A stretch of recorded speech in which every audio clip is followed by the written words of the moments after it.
প্রিয় লালমোহনবাসী, লালমোহন এবং তজুমুদ্দিনের প্রতিটি মানুষকে আমি গভীর ধন্যবাদ এবং কৃতজ্ঞতা জানাচ্ছি বিপুল ভোটে আমাকে বিজয়ী করার জন্য।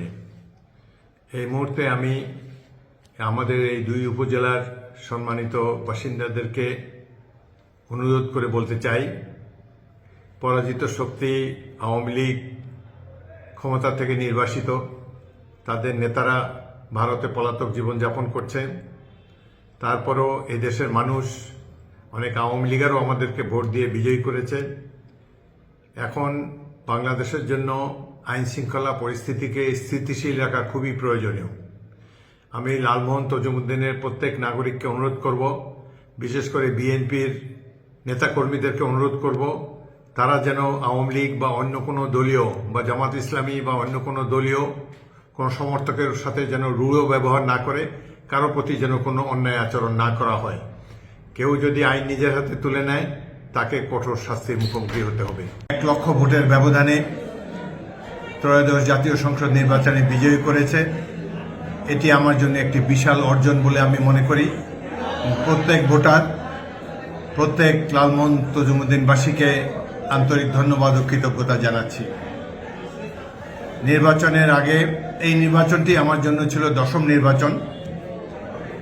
আমি এই নির্বাচনে অতীতের নির্বাচনের মতো পরিশ্রম করতে পারি নাই, কোনো কারো বাড়িতে যাই নাই, কোনো হাট বাজারে বসি নাই, কোথাও কোনো গ্রুপের সাথে গল্পগুজব করি নাই, শুধুমাত্র মিটিংয়ে বক্তব্য রেখেছি এবং চলে এসেছি। এবারের অনেক নতুন ভোটার হয়েছে, সারা দেশে 4 কোটি তরুণ ভোটার প্রথমবারের মতো ভোটার হয়েছে। এদের অনেকে যুবক, আমাকে কখনো দেখে নাই, তাদের সাথে আমারও কখনো দেখা হয়নি।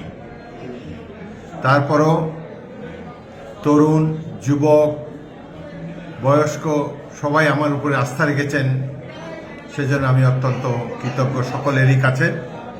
আমি নির্বাচনী সভায়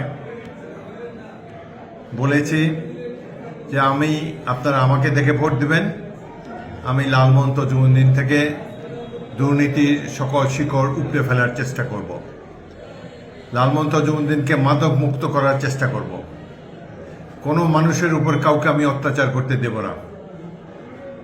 আমি এমপি হিসাবে শপথ নেওয়ার পর আবার আপনাদের মাঝে ফিরে আসব। আপনাদের সাথে সরাসরি আমার যোগাযোগ থাকবে। আপনাদের কারো কোনো অভিযোগ থাকলে আমাকে বা আমার প্রতিনিধিকে সরাসরি জানাবেন। আজকে সারা বাংলাদেশে ভোটাররা যেভাবে ভোট দিয়েছে, আমি বাংলাদেশের প্রত্যেকটি নাগরিককে স্যালিউট জানাই। বাংলাদেশের ভবিষ্যৎ অবশ্যই উজ্জ্বল। যেই জাতি এই ধরনের সুষ্ঠু নির্বাচন করতে পারে, কোনো কেন্দ্রে, কোনো আসনে কোনো ধরনের গণ্ডগোল ছাড়া, বিশৃঙ্খলা ছাড়া একটা সুষ্ঠু নির্বাচন অনুষ্ঠিত করতে পারে, সেই জাতির ভবিষ্যৎ নিশ্চয়ই উজ্জ্বল। আমি বর্তমান অন্তর্বর্তীকালীন সরকারকে ধন্যবাদ জানাই, নির্বাচন কমিশনকে ধন্যবাদ জানাই, প্রশাসনকে ধন্যবাদ জানাই, সর্বোপরি বাংলাদেশের সাধারণ মানুষকে আন্তরিক কৃতজ্ঞতা জানাই একটি সুষ্ঠু নির্বাচন আয়োজনের জন্য। জনগণ সবচাইতে বড় শক্তি, জনগণের উপরে কোনো শক্তি নাই, সেটি প্রমাণিত হলে এই নির্বাচনে।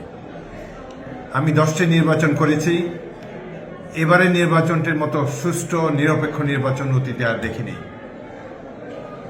যাই হোক, বাংলাদেশ সারা পৃথিবীতে সুনাম কুড়িয়েছে এই ধরনের একটি সুষ্ঠু নির্বাচনে অংশগ্রহণ করে, এবং আমাদের পার ক্যাপিটা ইনকাম, মাথাপিছু আয় যাই হোক, আমাদের ভবিষ্যৎ অত্যন্ত উজ্জ্বল।